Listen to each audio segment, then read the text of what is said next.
In this video, I will show you how to show always a ribbon in Microsoft Excel. So guys, it will automatically hide this ribbon and you want to show always. So click on Home. Now in the last, you have to click on this drop down. And here are these three options. So select this setting.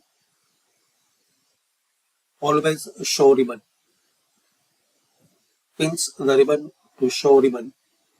Tabs and commands all the time. That's it. So this way it will be not hidden now.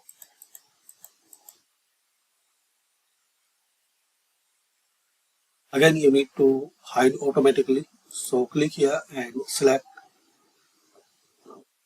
show tabs only.